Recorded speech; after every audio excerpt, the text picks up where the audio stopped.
এই নোটটা রেখে দাও, যাওয়ার সময় নিয়ে নিও। ঠিক আছে। Good morning sir. আরে রাহুল, তুই এখানে?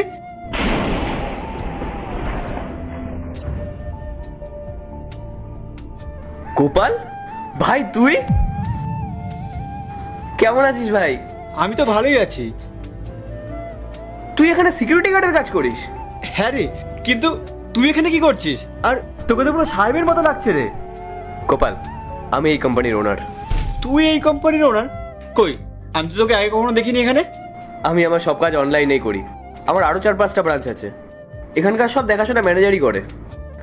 আজকে এখানে একটা ইম্পর্টেন্ট মিটিং আছে, ওই জন্যই আমাকে আসতে হলো। আর ভাই, তোকে দেখে তো আমি পুরো সারপ্রাইজ হয়ে গেছি। মনটা খুশি হয়ে গেল রে তোকে দেখে। আর উনি কে? ও তোর বৌদি রে। আচ্ছা, তুই বিয়েও করে নিয়েছিস? নমস্কার বৌদি। আচ্ছা, তুই কি রে, বৌদিকে নিয়ে এসেছিস আর ওনাকে এখানেই দাঁড় করে রেখেছিস? চল ভেতরে, চল ভেতরে গিয়ে কফি খাই। আরে না না ভাই, এসব কি বলছিস তুই? আরে তুই এত বড় একটা কোম্পানির বস, আর আমি সামান্য একজন সিকিউরিটি গার্ড, আর তুই আমার সাথে বসে কফি খাবি? আচ্ছা, লোকে দেখলে কি বলবে বলতো?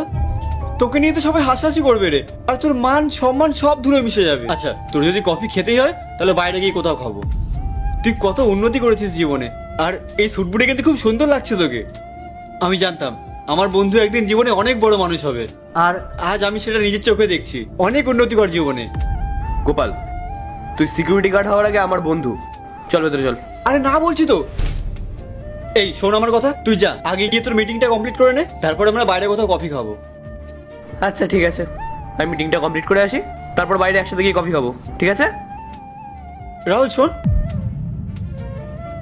বলছি তুই আর ভেতরে গিয়ে বলিস না যেন যে বাইরে যে সিকিউরিটি গার্ডটা আছে সে তোর বন্ধু হয়। কেন? কিন্তু তার আগে মাকে তোমরা সবাই ভালোবাসি, আজকে দেখবো কে কে বাবাকে ভালোবাসে। যদি বাবাকে ভালোবেসে থাকো তাহলে ভিডিওটিতে লাইক করে চ্যানেলটি সাবস্ক্রাইব করে দাও, আর কমেন্টে আই লাভ ইউ মা বাবা লিখে যাও। কেন মানে? দেখ, লোকের চোখে আমি সামান্য একজন সিকিউরিটি গার্ড, আর তুই জানিস যে আমি তোর বন্ধু, কিন্তু বাইরের লোক তো সেটা জানে না। মানুষ না এসব জিনিস নিয়ে খুব হাসাহাসি করে, মজা করে, আর আমি চাই না আমাদের বন্ধুত্বটা হাসির খোরাক হোক। তোকে নিয়ে কেউ হাসাহাসি করুক, এটা আমি একদম বরদাস্ত করতে পারবো না, তাই জন্যই বলছি। আর তুই কিন্তু আমাকে একদম জ্ঞান দিবি না, নাহলে সে ছোটবেলার মতো গাঁটটা খাবি আমার কাছে, আর এটাই আমার শেষ কথা। আচ্ছা বাবা, ঠিক আছে, আমি মিটিংটা শেষ করেই আসছি। আসছি বৌদি। আমি তোমাকে বলেছিলাম না আমার সে একটা ছোট্টবেলার বন্ধু ছিল রাহুল, ওই সে। অনেকদিন পর দেখলাম ওকে, কত বড় কোম্পানির মালিক হয়ে গেছে ও এখন।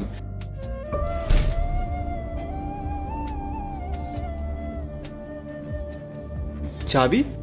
এই চাবিটা কার?